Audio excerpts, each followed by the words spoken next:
In a short stretch of time from the mid-90s to the early 2000s, a relatively small group of people started playing around with this thing called the World Wide Web. They had the audacity to think they just might change the world. This project introduces you to the OG players from those hallowed days and lets them tell you what it was like and how you should have been there.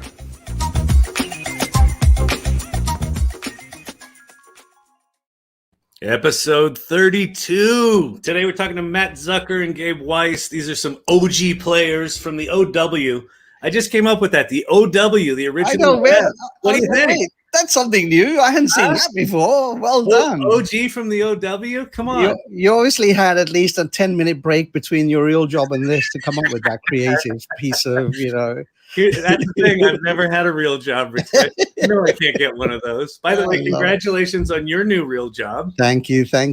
Yes, it's for those watching. I am now working for a company called Finn Partners after 7 years at Ogilvy. So yeah, amazing. All good. That's why I'm smiling a lot these days. I know. You look relaxed. You look, it looks like a first week kind of smile. Exactly. Week one. All right. Well, this is going to be great today, I think. Yeah, I'm really excited to bring these guys on. Go to youshoulda.com if you want to see past episodes and podcasts and all that sort of stuff. We should do T-shirts at some point. I think we should. Absolutely. If you are on here, we encourage heckling. Ritesh will be monitoring comments, and you should call these two out for their faulty memories and bad storytelling, and of course go to YouTube and subscribe, because Ritesh and I are influencers now. We have more than 100 subscribers, so love it. Bring these guys on. Matt, Gabe, hello, great to see you both. Hi. Good afternoon, gents. Life is good, I hope. Life is great. Excellent. Thanks for having us on. Gabe, you're in Manhattan. Life is always good in Manhattan. So there you are, right? It is now. It wasn't for a little while there. Yeah. Oh, wait. I forgot. There's something called the pandemic hit. Yeah, I forgot. Last summer wasn't so it was pretty empty, actually. But amazing. Now it's revitalized quite a bit. Oh, very good. And Matt, you're in the middle of nowhere in New York, I think, right? I am in the middle of nowhere. It's Friday afternoon. Usually I'm not doing any work whatsoever out with the goats, but it's so hot out. I'm happy to be here to look through the past. Yeah, I've got the air conditioning cranked. Exactly. I've got the AC cranked up. It's about 104 out in Montclair, New Jersey. So it's crazy. And when you say goats, you're not talking about greatest of all time. You mean literally the four-legged stubborn things, right? I live next to a sheep farm, a goat farm, and an orchard, which back in the 90s, I mean, you would never caught me up here. Wow. Oh my goodness, that's incredible. That's what the internet will do to you. Yeah, there you go. Yeah, I think we're all officially, we can live where we want now, and we can have kids again and dogs again in business meetings. So it's all changed. Amazing. So let's get started here with these guys, right, Kyle? What are we going to do? Go back to the beginning here? Yeah, that's so as we say, where we like to start is in the beginning. So you figure out who wants to go first. But what I'd love to hear is just your origin story. That's what this is about. Yeah, what were you doing? When did you discover the internet? Was there a big aha moment? All that sort of stuff. So just sort of catch us up to what were you doing before? What led you to it, and then tell us your origin story. Matt, you want to go first? Gabe, which one do you want to go? Here, Matt, go ahead. Go on, Matt. So, sure, I'll start. I was a baby copywriter in 1992 at Foot Cone & Belding, FCB Lieber Katz Partners in New York. Yep. Gosh, and of course, Lieber Katz. Yeah, it was real old school. Lieber and Katz, yeah, sure, Stanley Katz, and and I was doing TV and radio, and that's all you wanted to do in print. Yeah, and the web started to happen, including e-commerce, actually. So I'll get to that. And nobody on the floor wanted to do it, of course, right? Because everybody wanted to do TV. Yeah. But so they gave it to me because, I was a writer and I had no choice. And they paired me up. And so the assignment was Nabisco.com, and it was for a website. And because the technology firms had websites, brochures, right? You were probably doing Pathfinder or something, right? Mm-hmm. But nobody else did. And Nabisco wanted one, which is our big client. So I was paired up with cookie company. Yeah, cookie companies. And wow. And they wanted something. And so I was paired up with an art director who didn't want to do this either, but he said, the internet's going to be big, so I might as well get ahead of everyone else. His name is Miguel. We spent the first week just looking at porn because that's what women do then when there are no rules. Exactly. You got to do your research. Yes. And that's all there was, right, on the web. So you do pictures. Yes, we can. And so we came up with an idea for Nabisco, which was a town. It was a town. I have it. Oh, wow, look at that. It's all Awesome. pixelated and everything. And the idea was like, Snackwell's had come out, so they had the sports field. They had Ritz had the movie theater. HR was in the town hall for job listings. Right. The radio station was news and stuff. It was a big, big concept. And we're like, how are we going to make this? And they're like, well, we're part of True North. True North was like an early company. Right, sure. And we have an investment in this little firm down on 39th Street that'll make the website for you. Called Robert Greenberg and Associates. Oh, yeah. And I was like, 39th and 8th. I'm like, that's disgusting. I work on 5th Avenue in the GM building. And I'm not going there, but I went down there and I didn't know I would work there, 10 years later. Gabe and I both did. Yeah, right. And so I produced my first website there. We did all these cool things. And it was just really, my origin was that. And then we got into e-commerce, selling stuff on Prodigy. So that was my origin, was just stumbling into it. And then I got fired. So I was out on the street in New York and I had a portfolio of really mediocre ads and these really early, ugly websites. Right. But I was like the only writer in New York doing websites. So I got, all my jobs were digital. So I got into digital because desperation. Huh. Right. Did you ever have a transition from like, I don't want to do this is bullshit, to like, oh, this is actually kind of interesting? Like, did that happen in that first site or did that come later? Yeah, well, I thought it was hard because learning about technology was complicated. And I wasn't the brightest bulb. So I really had to study and read these things. And so it was hard. It was more work than I thought it would be. So I kind of didn't like it. The only good thing is that I was being paid double for digital than for, because people were so desperate. So that's right. I was like, it's a terrible reason to get into something, but it worked. And I met great people too, because everybody in it, like I interviewed with Matt Freeman, who of course didn't hire me because I wasn't good enough, and all these interesting people around New York who later on would become a really big deal. So it was a great way to meet more interesting people than the people in advertising then, who were a little more cookie cutter. Yeah. Oh, very cool. Very cool. Amazing. How about yourself? Yeah, no, I started in advertising as an assistant in 1994 at Griffin Bacall, and I was joking with Kyle before that my role was to basically take down my boss's notes, go over to the Mac, type them up, print them out, Xerox it, and then run around the agency and hand them into people's inboxes. So I was email, right? So we talk all about technology, obsoleting stuff. I wasn't even good email. Like I would stop, I would talk to people. But that was a good way to get to know people in the agency, right? Because here comes the guy with the notes, right? Right, exactly. Great. That was the original social network. Yeah. That's right. You stop, you talk to the other assistants, you sort of get to know what's important. But I was email and I was obsoleted. Ultimately, they got bought by DDB. I got let go. So first job, 1 year in, let go. Advertising. I've been let go 5 more times, so you sort of get used to it. Yeah. And then I went to Merkley Newman Hardy, where they were creating the agency of the future. They got rid of all admins. Everybody had a browser 1.0 on their desktop. Everybody was using email. And the more I sort of got into that, I was like, I want to do this. And so at one point, I started interviewing with, every boutique that was out there. I never got an interview with agency, but I talked to Razorfish, I talked to et cetera. And I landed at Blue Marble, which had basically grown up under NW Air. NW Air had a bunch of P&G business. They were merged with DMB&B, and they turned around and basically handed us all the digital work for a ton of Procter brands. So here I am, two years out of college, and I'm basically getting a education from Procter in how to market.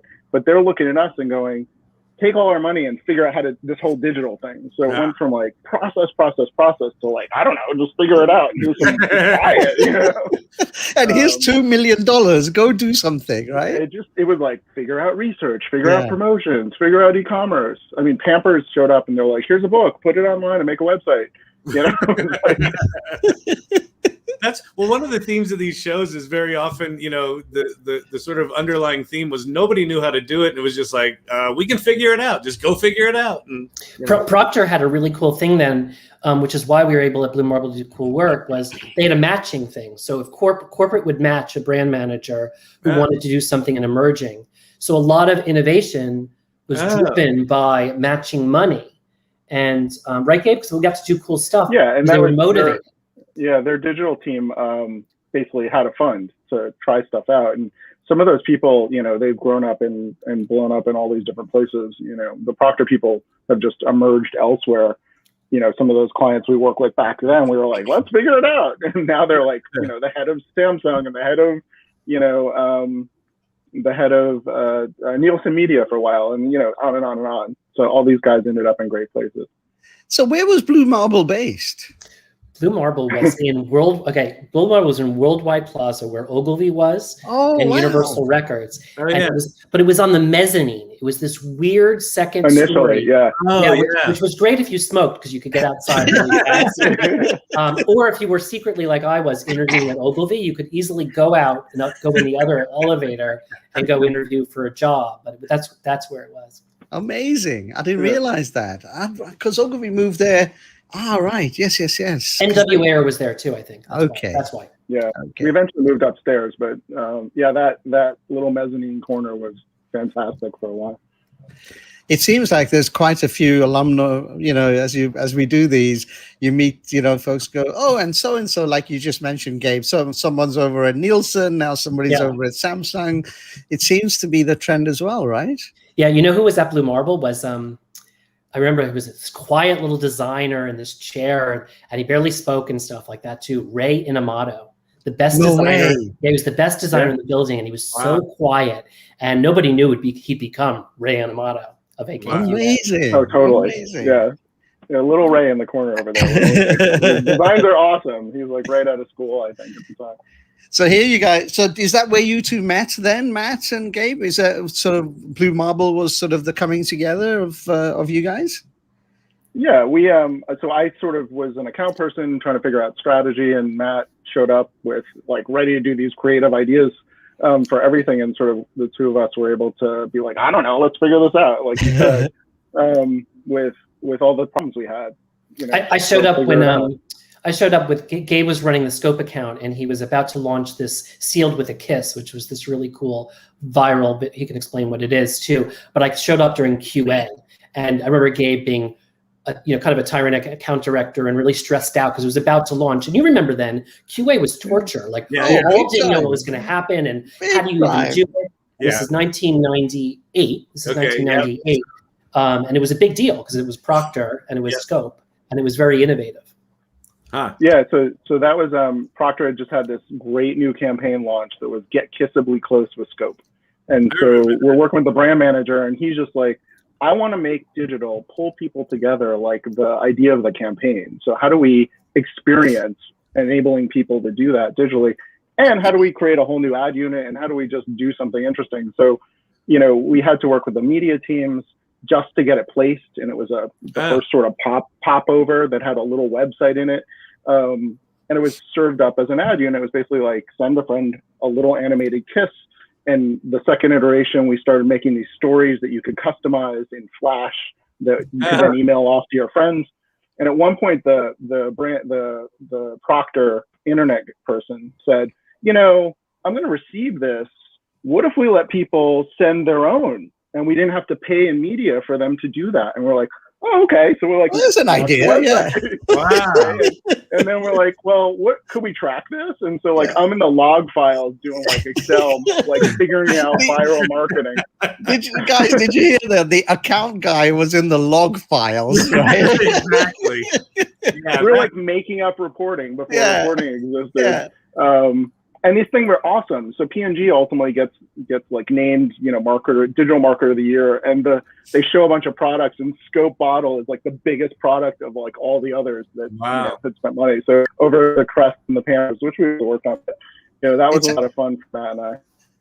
It sounds like P&G basically was the big account for Blue Marble, where you sort of got all of that going, Yeah, right? it was the anchor. We did some good work for GM too, and for Continental Airlines. We did their website. So every now and then, Blue Marble would do not just digital marketing, but websites, which was, as you know, working at a web shop, it's tricky to pivot into that because and there wasn't information architecture then. And I was the copy director, and it was really this is a funny story. I won't name the client, but we were having trouble getting approval on a big copy deck, and we couldn't get approval, and we couldn't lock, and you know how expensive that was to do rounds and rounds of approval. So the project manager went to go visit the client, and they went out drinking, and she came back, and she said, "I've got it. I know why we're having problems. He's dyslexic, and actually, if he's not, we're preparing the documents in the wrong way." So we started to read the copy, and we get approvals by pivoting. And our relationship got amazing with him. Wow. And it was really a breakthrough, but it was really kind of a very unexpected, amazing thing. Wow, that's a trip. So share with me. So it sounds like you guys got involved sort of 97, 98, which is like the internet is just ramping up. It's like someone just poured kerosene on the thing, right? It's starting to light up. Like, talk about what it was like. Like, what was the culture of those companies you were working in? Like, what was it like working back then? It was positive. I mean, I'll talk. Blue Marble was so much fun. It was a bunch of 20-somethings, and then you sort of had mom and dad. Mom and dad were David Yakir, who was sort of this visionary. He understood sort of what was happening with the digital media, and he came in at NWR, and he would just sort of think about what it's going to be like, and then tell us all. And so we would go down to Worldwide Plaza, down to the bar every night, and David would hold court and just talk about what the future was going to be like, and then pay our bill. And so everybody was very happy to go down and listen, and then proselytize that for the client. So that was a lot of fun. And then we had Judy Logren, who was one of the sort of leads from NWR, who came in and said, "I'm going to try this thing." And the NWR leadership was a bunch of women who were sort of these mama bears that would protect and lead their accounts. And so it was sort of like mom and dad for the rest of us who sort of knew enough about how this should work at the leadership and sort of dealing with clients level, but they didn't know as much about the tech. So like, we're in there just figuring it out all the time of like, well, what if we do this, or what if we do that? And I think the freedom of the culture of being able to do that was just awesome. It was very positive, very what could be, what could you try? And then like Gabe said, we had a few grownups around to kind of help us properly navigate it. But it was just this enthusiastic thing. The difference I felt was when I went from Blue Marble to Ogilvy Interactive was I felt the same positive energy, but there was more grownups. It was a little more sophisticated. The scale, you had Carla on, right? They were talking about IBM and what we were doing for big brands like that. It was a little bit more sophisticated and a little more evolved, and still a creative spirit, like a very fiery. Could you be first? Could you be first? What could you try? Did you find that within the bigger organization that you could be innovative, or did it get more stifled? Did the more adults hinder any of the innovation?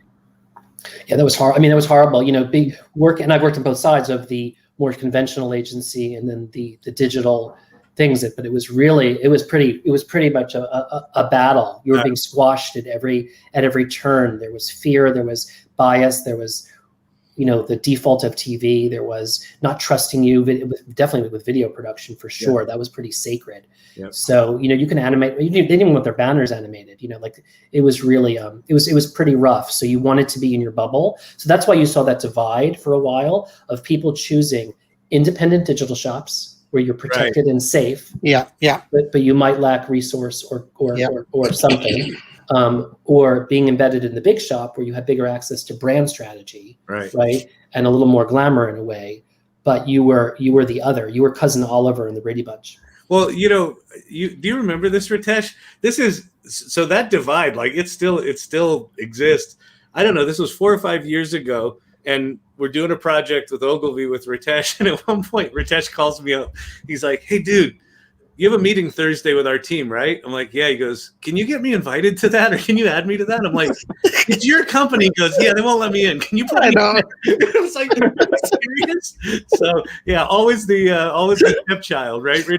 Yeah, digital's always, even today, Matt, even, 3 weeks ago before I resigned from Ogilvy, I'm having a conversation with an account person, and they're going on and on about all this great stuff. They've got this TV ad they're going to do. It's going to be amazing. And then some Instagram posts. And she said, what else can we do digitally? You're the digital guy. Can you add some digital stuff to this?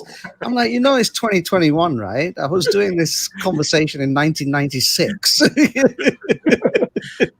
Can you make it twirl? Yeah, so Ogilvy hasn't changed that much. Digital was always the last thing presented in an integrated presentation. Exactly. Right. So you were at the end of the meeting, so you would either not, it wouldn't happen. Yeah. Right. Right. You would never. You'd go to the room and you'd sit humiliatingly in the back, and you would not even present, or you'd get 4.5 minutes for for et cetera. So it was. It took a couple of years before you became the meeting. Right. So Matt, you left Blue Marble and went to Ogilvy Interactive, because I think, Kyle, didn't a lot of agency guys go to Ogilvy as well? Drew, I think, and Sean, a fair amount of them, Heather Martin, Bruce Henderson, they all went over to Ogilvy as well, right? Yeah. So I worked with all of them for years. Yeah, I went to Ogilvy twice. I was there for about 6 years, and then I went to RGA and agency.com, and then I went back to Ogilvy. Oh wow, interesting. So Blue Marble must have been like agency was. I don't know. We had these conversations, as you said, Gabe. We'll figure it out, right? Was there an innovation you sort of created that you went, that was amazing? I remember when Flash arrived, and one of our designers did something in Flash that was wow. Did you guys do anything like that? I mean, we talked about scope a bit, but the innovation there, we tried to use Flash Generator 2.0 to make these videos, and we had all these customized parts. And as soon as we turned it on, like everything came to a screeching halt. We took down all of P&G's websites, the whole deal. So we had to like redevelop it with cached versions, and then you're really just adding your name at the end. To the story, so we couldn't customize them as much, which was sort of disappointing. But you learned, right? How to figure this stuff out. The other one that was fun was we got the opportunity to launch Crest White Strips digitally before it was in store, and it was one of these like, let's just try it from the client. I have money, let's go figure out how to do e-commerce. And next thing you know, we're figuring out how do you do the information architecture to give people, share this $5 coupon with people to get them to buy this Crest White Strips. And then we're walking back to the agency integrated model. We're walking back into the traditional agency and being like, can you just put this direct marketing code into your print ads and your online media? And we actually are building like commission or affiliate vendor type marketing to sell these things. It's the first time ever. And TMBNB is just like, what? We've never done direct. We don't do direct marketing. And the client's just like, put in the print ad. I can't win an Emmy for that. Right? What were the clients like back then? Like, I get a sense of what it was like working there. Like, where were the clients? Was it, just build me a website, or were they engaged? Anything you remember about that side? Yeah, I'd say the Procter clients, I'll let Matt go on there. The Procter clients were great. They were just, very much like, they would start in this whole opinion place of most clients, and then they would pause if they started arguing over subjectivity and be like, let's test it. Or the internet guys would come in and be like, we don't do that way. We do it this way. And they'd be like, all right. So we had a lot of help from them to make some of this stuff work. And then because it was looked at as a low investment, they were like, all right, just try it, whatever. I guess in the scheme of things, it was low investment. Yeah, and the digital client wasn't the client; it was the junior client. Right. So it was always like the assistant marketing manager was your client. Interesting. So they were really ambitious. Right. So anything you did was a first, right? So when we launched Swiffer online, it was the first time P&G had launched a product online versus, on TV, and of course, obviously, the banner was cleaning the banner, obviously. And that was true at agency.com and at Ogilvy too. So you had a very enthusiastic vested client because they were basically your age. Right. And they were trying to make it up the thing, and they were motivated by like their 2-year rotation. You know, J&J and P&G, they were all rotations. You know, GM too. Yeah, but it must have been amazing for you guys too, because one of the things I remember when I had not done marketing before I joined agency.com, and working with, like, you guys work with P&G, we work with Colgate, right? Yeah. So working with that junior brand manager at Colgate and learning about how they do marketing and the discipline of marketing. Yeah. You know, first time I ever heard of a marketing funnel was when I was in a meeting and the guy's talking about a funnel. I'm like, what the hell is he talking about? What the hell's a funnel? I'm here to build the tech, you know. So that must have been amazing for you guys from an experience and a learning perspective for P&G, right? The ultimate marketer. I mean, it was cool because we were learning how to market with them. Yeah. You know, we were learning the way that P&G did it. We were getting the same education. I learned to write because, persuasively, because you had to do these one-page mails to promote everything you were talking about. Yeah. You know, oh yeah. In your arguments at P&G, there's a way to write that we had to learn just to be effective there. So that was awesome. Interesting. Yeah, I found digital marketing I didn't realize I would go into direct response, but it taught me direct response. Because I was paying attention to what we sold and the clicks and what worked. And then I would worry about, before there was the word content, I was writing web pages. I was writing the About Us page, or I was writing some functional page no one would read, or even 404 error pages. That was funny to write those pages. Right. Yeah. And you were experiencing more of marketing. When I did advertising, it was great because I learned creative and I learned brand building and I learned, intellectually, but I didn't get as many diverse skills as I did doing digital marketing. Yeah, I totally agree with you. I remember when we bought Red Sky Interactive and brought them in, and Dave DeCheza showed me, he says, look, I want to show you some stuff. He had come up with 35 different creative renditions or a 404 page. I'm like, wait, you're working on creative renditions of a 404 page? What's wrong with this? Yeah, I know, it's crazy. Yeah, but you also came across these clients that didn't understand digital at all. And like, we had a client in one of my companies where we tried to show them, here's 50 versions of banners, and they were like, well, why can't we just have one that's the best one? And they wanted to spend $50,000 making one banner, and we're like, spend half that and make 100, and then put them out. And they just could not get past the concept. To the point where we're like, we're just gonna you go do that yourself. We're gonna move on. Wow, that's crazy. We had Julia Groves on the show. She was our client at British Airways, and I think, Matt, you were saying, you've got the young person, that is your client, and she sort of attached herself to one of the senior IT guys, and she totally knew what she was doing. She was like, I can ride this train right up.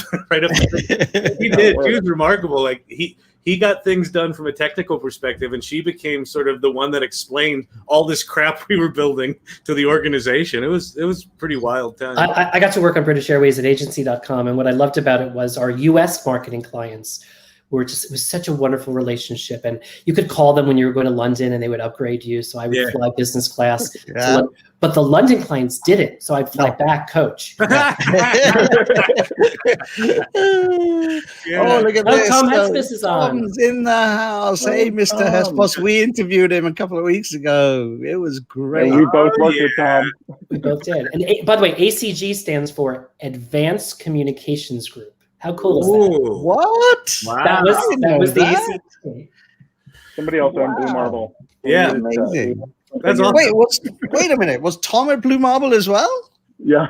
Oh, wow. I don't know. He did not mention that during our interview with him. Yeah. We got to do another hour, I think, and relive what we should do is get you two guys to get 6 other Blue Marble people. We'll have a Blue Marble reunion on here. That would be amazing. That'd be fun. So let's take that as a segue. The Advanced Communication Group. Talk about what were the projects that you did that you felt like, you did something new. You were like, holy shit, we get to do this. Talk about any projects you did where you felt like the innovation was like, holy, we're doing that. What are those coming? Mine are, so for that Nabisco town at FCB, it was a town. So I asked the people it was at RGA. I said, do we know where the people are and what time of day it is? And they're like, yeah, we can sort of, IP, whatever it was then. Half the country was on AOL, so it looked like everyone was in Virginia, even though they weren't. So we turned the lights off and on the town, depending on the time of day, and had it snow, which I think I have the claim of the first day parting on the the term day parting. I would suggest you're right. On the web might be this town. And the other thing was at agency.com, we were building a website for Scarlett, LG Scarlett. Channel remember this too, and our London team did what was the first eye tracking, because I think cameras had just come out. So you could control the website with your eye, which of course was a little clunky because like you would move the entire. It didn't, but anyway, it was the first. Wow. So I think being first, and trying things was a real part of the culture. No, that's cool. How about you, Gabe? Yeah, I think that's a great point. Matt and I both went over eventually in 2005-ish, 6, when there was 100 people at RGA. We were really early there, and that culture was just incredibly innovative. Everybody wanted to try everything. People were tinkering in the corners. People were emailing around the coolest thing they just saw and having a debate about it. But some of the day parting stuff we did there was great. We did some stuff with Taco Bell with their late night menus, where when you went to the site, you had different day parting, and depending upon the time of day with the menus. Oh, that's we did some of the order ahead stuff they were doing eventually with their mobile sites. We did at one point, there was this really cool thing we did for off the bugs. Oh, the bug thing, yeah. Yeah. So we would look at your clock on your computer, and guy who now runs advertising design at Amazon did this stuff, but he pulled out and said, let's look at the clock on the computer and figure out when is dusk in your time zone, and then we're going to only show ads at that time, and remind you to go out. What and a great idea, right? Great idea. Yeah. Oh, hey Lon, how are you? Thank you for joining us. Hi, Lon. Hey, Lon. He's Blue Marble too. Oh, another Blue Marble Marble person. Look at this. And That's awesome. RGA was really competitive because it was like Nike and everyone else, and Nike was first on everything. Yeah. So every time, I know that I was looking at Johnson & Johnson and Subaru account, and they had an emerging media budget, J&J, and they're like, do you want to do a game or do you want to do podcasting? And Nike had just done a gaming thing, so I was like, all right, I got to be different than Nike. So and our J&J team, which was, by the way, Mark Seibort, who who was Jenny Harris and You're kidding me. Joe Oh my gosh. Lazita, that was our leadership team for Johnson & Johnson. We did podcasting with my friend Greg Mann, who had a pod show, which was Adam Curry's podcasting network. All right, sure. And this is how I got into podcasting. Was we did the second branded podcast. Whirlpool did it first. But J&J AccuView, we did a teen show on podcasting, and nobody was listening, right? But we didn't know if people could get to the website. So we're like, how do we know if people are there? Mm-hmm. So we put a coupon on the website for a doctor's visit to get contact lenses, but we couldn't figure out how to get people from the podcast to the website. So we had these 2 teenage girls as hosts. So they would bring on cute guy of the week, and in order to see cute guy of the week's photo. You had to go to the website, and it worked. And we got a lot of downloads. I got to speak at the first corporate podcasting summit at the San Francisco Airport Hotel. Nice. Oh, that's which is as humiliating as it sounds. Exactly. Hi, Judith. Judith says hello. Hi, Judith. Thank you for joining us. Look at this. Judith's from Ogilvy. She's my buddy. Oh, okay. Nice. Welcome. Another fun thing we did at RGA, we worked on Purina, and we had this whole, we sort of figured out, the whole concept of a pet community ahead of time before Facebook had come out, and there wasn't really social networks. Oh yeah. And we created this third brand, Pet Centric, and it was allowing people to put up photos and videos and showcase their animal and their love of cats and dogs. And so that became a big thing for them, because then they could start marketing with that as its own media vehicle. Which is pretty cool. Yeah, and now that I see Judith, award shows come to mind, and which, as you remember, were very early. Digital was really important, just like it was in advertising. Website awards also came out too. And when I met Judith at Ogilvy Interactive in '98 or '99, I think she spent half her life entering all of Ogilvy's award shows, or at least all the Ogilvy Interactive and Ogilvy One ones. And there are thousands, and we spent a fortune on this stuff too, mostly for IBM, but also for at Ogilvy we had 2 servers. One was called IBM, and the other was called Etc. which was Wow. everything else. So I worked on etc. You worked Yeah. for etc. You were on where you the are in the pecking order, right? Exactly. I love it. The etc. team. I remember my first big meeting. I don't know, it was a travel thing. And there was me, Kay Johnson, Esther Han, the BA account folks. And there was about 7 of us from agency.com. And then we looked over and there was about 60 people from Ogilvy Interactive. It was like, wait, who are those people? You know, It was amazing. Just, that's great. Awesome stuff. I remember, working on, I think that first flash site we did was Gucci. Mm-hmm. Gucci.com, when we launched Gucci for the first time, without e-commerce. They said, no, we don't want to sell anything. We just want brochure site. And we said, yeah, we can do that. And then they said, but it has to be really amazing. We went, okay, we'll be back to you. That was really fun. What so on the innovative side, does anything come to mind that were just abject nightmares, like pitches that you crashed and burned, or bad tech launches? Anything? There's a few of those. Yeah, anything on the ugly side of the house? Like, I was pushed into the corner by a very powerful man in publishing and demanded who's going to be fired for this disaster. So anything like that come to mind? Well, if you got to present, because a lot of time we got cut out of the meeting, or we're too late. I just talk really fast. The trick in integrated pitches I found, not digital pitches only, was the clients got interested in digital, so they actually wanted to spend more of the meeting on it. But the people running the meeting didn't necessarily want to do that. Right. So there was a weird pressure where you were kind of a traitor, because I'd bring up something that my traditional creative director doesn't want me to bring up or something, or talk too much about, or if I started talking about video, I would get the look. I'd get the you're taking my Super Bowl commercial look. Right. And that was like really, really rough to do. But the good thing, at Ogilvy Interactive, there was a lot of support. So as much as it was pretty competitive and there were two worlds, Ogilvy Interactive was so strong. People like Jan Lath and a lot of people were really, they had your back. My boss, Mark Aram, who Judith knows, who we lost many years ago, had your back, and you really could be fearless. So as much as we would make mistakes and technology, right, all the equipment never worked, right? So God forbid you want to show anything interesting. Do you remember showing your first QR code? Like, I fumbled every one of those. I'm glad it didn't take off until now, because I wasn't ready either then. Yeah, that's great. Well, the disaster Kyle mentioned was somebody forgot to bring a backup on a PC, because they thought they'd have access to the internet and they didn't. It was a website launch for Nancy Friday's book and her husband Norman Pearlstein, and basically we couldn't launch. The launch party lacked the launch because we didn't have the website backed up on a server, and that was ugly. Yeah. Anyway, how about you, Gabe? Anything come to mind of like?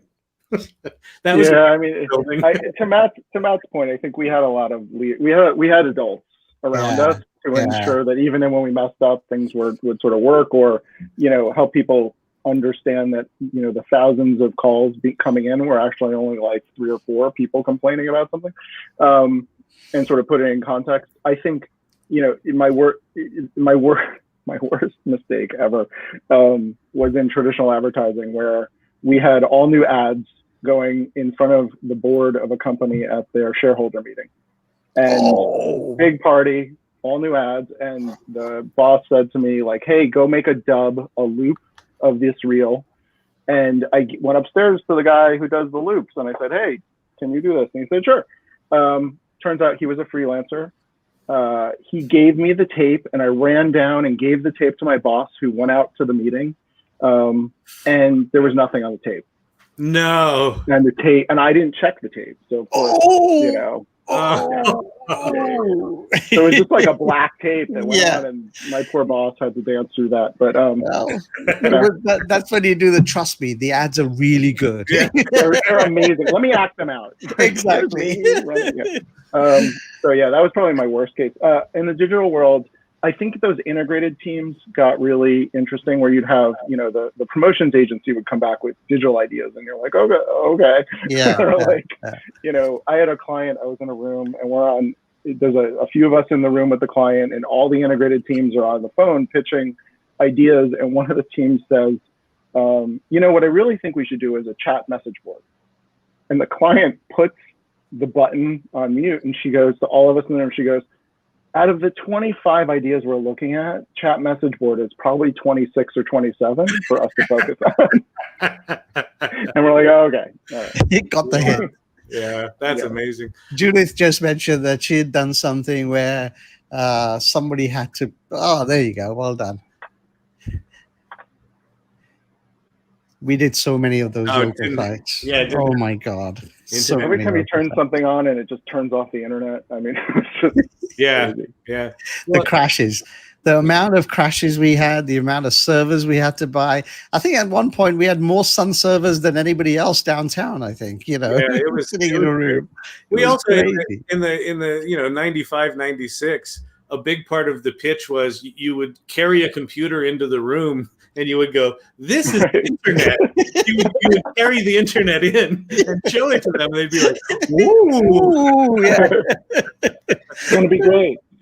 Also, remember when things looked so ugly, like early websites and stuff, and the pixelation and low, it wasn't even like low-res photography. It was just like really awful. So everybody whose taste level was pretty high was kind of like intrigued. They wanted to be indulgent, but they kind of were like, this is kind of ugly. Yeah. Well, we had Urban Desires. So we had a place where, because the corporate stuff all tended to fall into that, you know, you were forced down the ugly path.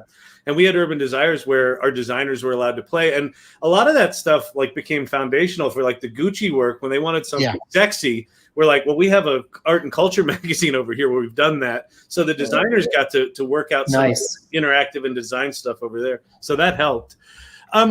Let's shift gears to sort of like, you know, how you've gotten to where you are now. So, you know, from those early days, you know, what did you learn? What have you carried forward? What have you left behind and, you know, never want to go back to again? Like, just talk about the transition from those early days to you know, how that's colored your career moving forward.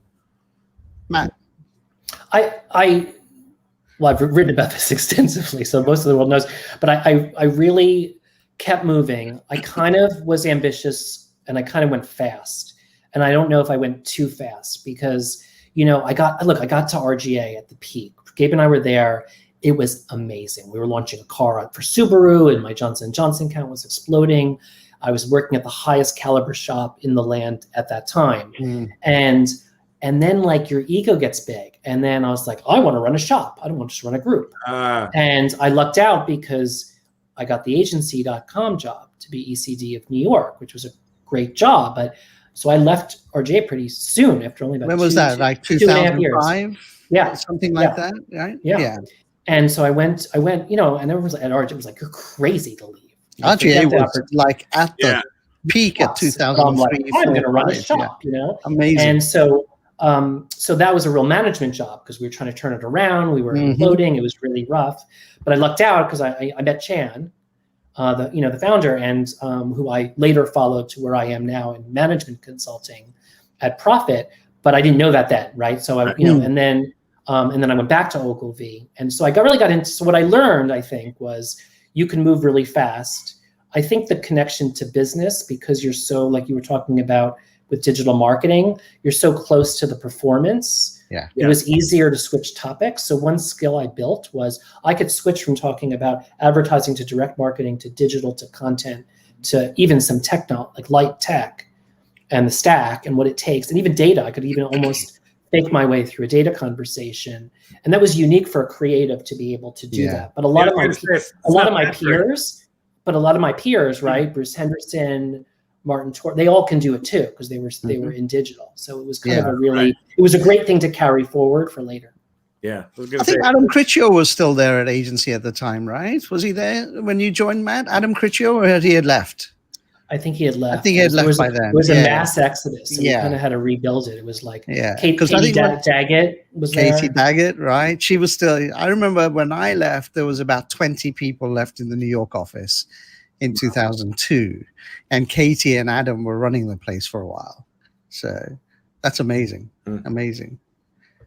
Gabe, how about you? Cool. Yeah, I mean, so when Matt and I were met at RGA, for me, it was 2005 to 2010. In those 5 years, we went from having, $1 million maybe accounts to $4 million to $10 million. And then suddenly we're talking about $40 and $50 million accounts we're overseeing and working on. And like, this is big boy stuff. You're pitching and you're like, oh my God, like, exactly. What do you mean I got to use all that money? Let's do a website. Yeah, but like this became like real, as far as like leaders wanting to be involved and people isolating it from, the head account people on the traditional side. They want to be, everybody wants to be involved. I found myself doing more strategic work and more digging into who are these customers, who are the audiences, what do they need? And I eventually became sort of the CRM guy because I was able to map stuff out, which eventually became journeys and, how we articulate that now in customer experience. And that led me to Sapient, which had just bought Nitro, the ad agency, and it was sort of this big tech consultancy. Mm-hmm. And, sitting in the middle of that, being somebody who understood systematic and conceptual to sort of create this customer experience group sitting between marketing and actually, UX and technology, and becoming best friends with BAs and business analysts and product owners. But what's cool there was that culture was not only can we imagine it, we can build it, and we're going to build it. Mm. And then they would, send it off to India, and it was our own people. So we could work with our own people and figure it out and have some amazing things being built. And so there I spent on and off, 8-9 years in and out with all different clients, helping companies like Verizon sort of figure out their entire e-commerce ecosystem end to end, build in their mobile experiences to connect to all that. Omni-channel was the word of the day. And then we moved into working with MasterCard and doing, bringing customer experience and customer thinking into their product innovation process for several years. And ultimately, our head of customer experience went to MasterCard to be head of customer experience, and he's now head of customer experience at GM. So, these people just, so for me, I've leaned way more into consulting around customer experience and product innovation, service design, and some of these things. And now I consult on my own with clients directly, just, COVID opportunities and, going out and doing my thing and sitting in my kitchen. Excellent. I want to be Gabe when I grow up. There you go, sitting in my kitchen. But do you think, guys, that you... Go on, Matt. Go on, Matt. What I was going to say is both Gabe and I have changed our jobs. Like we've changed what we do. A lot of people that were not in digital didn't. They're still doing what they did, but we've changed our things, and we've been able to. And that's what I was getting to, because the consistent theme in everybody that we've chatted with has been we always remain curious still, because that's in our blood, right? We'll figure it out. You're still doing I think I could go figure that out. And the other one is change is good, because we had to change daily, when we were doing static sites and then Flash came along. So now we had to do interactive sites and then something else came along, right? Yeah. Do you guys do the same thing, do you think? I think so. But I think what got lost is, do you remember when we were the troublemakers and we would do the pranks, and we were the ones inside the company or in the public that would pull stunts, and digital was rogue and bad boy. And this is before hackers and stuff. Yeah. And now digital is so serious. You don't see pranks. You don't. And I try to tell this to our digital discipline at Profit that you can get in, you're supposed to get in trouble a little bit. You're supposed to push it.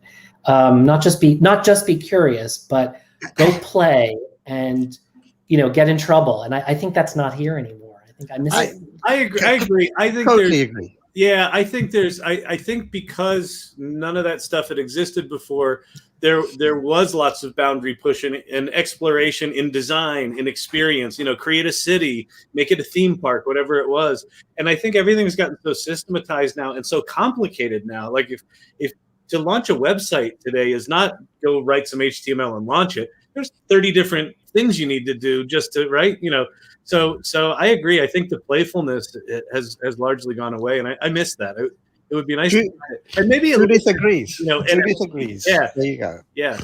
It's so funny. Remember when we bought Red Sky Interactive and they came into the office, and Dave DeChesa, you had Howard Belk sitting in the corner, and DeChesa showed me something. It was hilarious.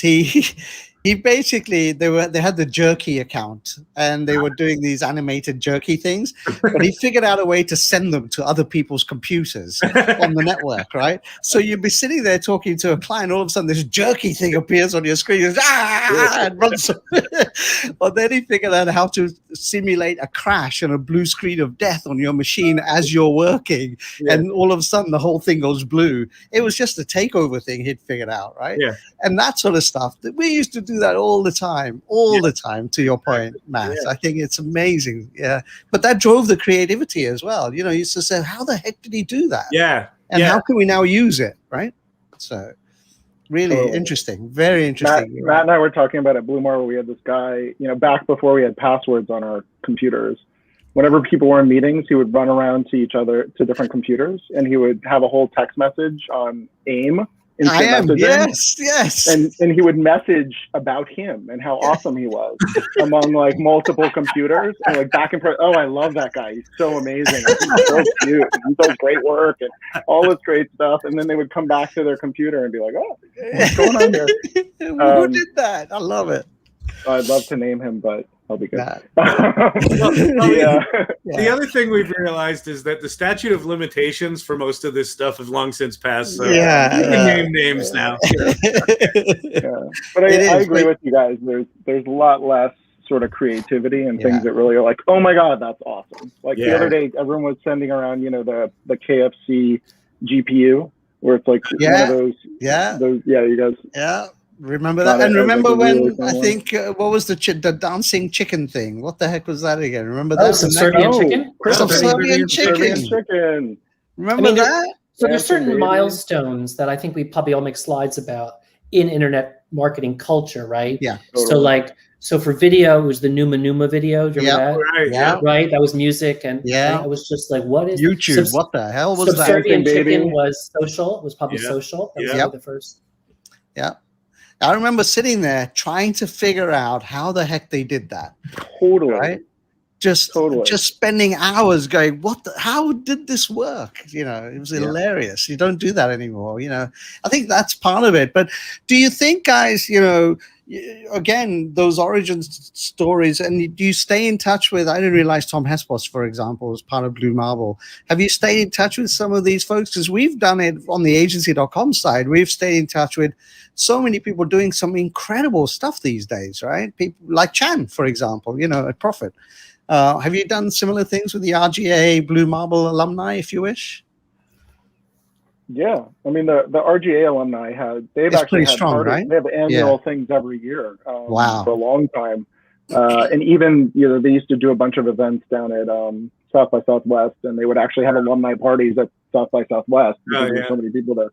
So there's a lot there with that group, and we still there's a lot of people that connect through that stuff. I think for me, RGA, Blue Marble, and were sort of the most interesting, innovative cultures as a whole, where people are just happy to reach out and be like, let's try something and just work together.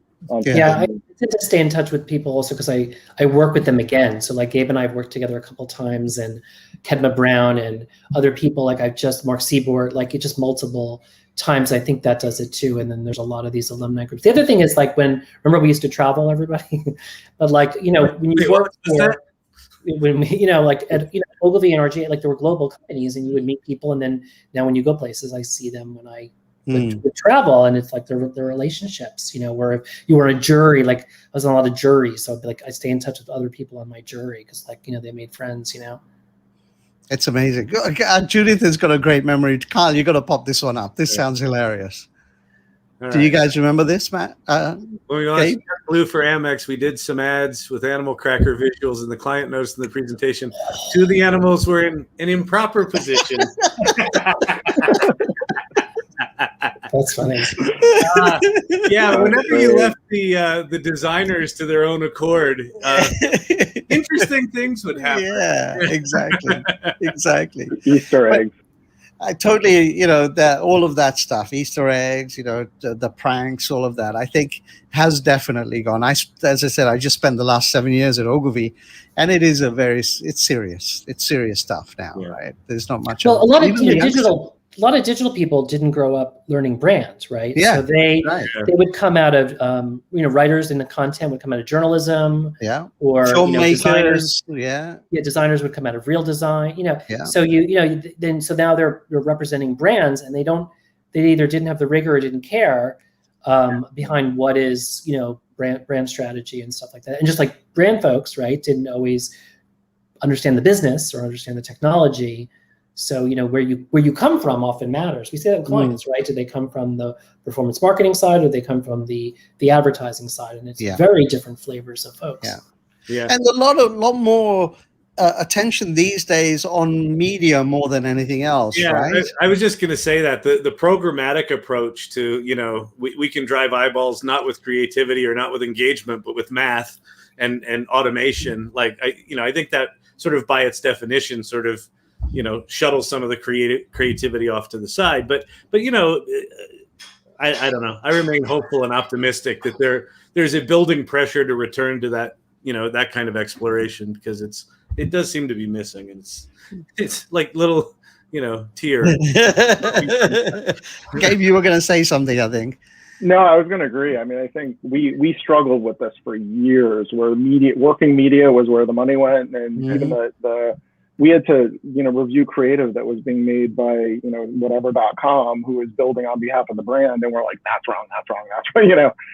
And there was nobody stewarding it. And they were just giving them the money to the media people. And then, with all the programmatic and the customization, the personalization, you've lost so much of the emotional connection you can have, and some of that, like, wow, that's cool. I want to participate in that. And like how you break through is just becomes so challenging from that perspective. So what you're saying is the personalization stuff made it less personal.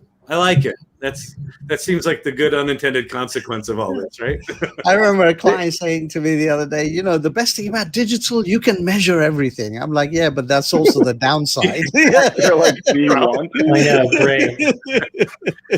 So Matt, what are you doing now? I know Gabe, you're consulting and hanging out in your kitchen, which I think we should go visit Gabe one of these days. Really. My white box, my white voice. There you go. Yeah. What are you up to, Matt? I'm at Profit, which is a management consultancy, a growth consultancy, and I lead the marketing practice. So I'm still doing a little bit of creative and a lot of digital marketing and content strategy.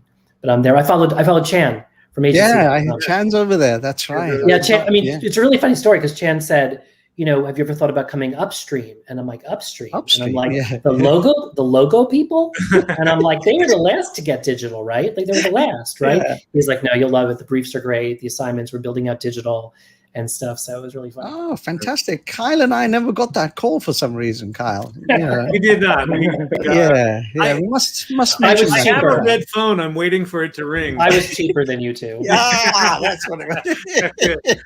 Well, listen, I actually have to go. I have a pitch I've got to go do. So let me go do that. But thank you both so much for coming on. Put up the last comment, Kyle. I think that's the most important comment from Judith. Oh, Judith. There you go. Look at that. That's perfect. Hey, guys, thank you so much. Hespos, thanks for joining. Judith, thanks for joining.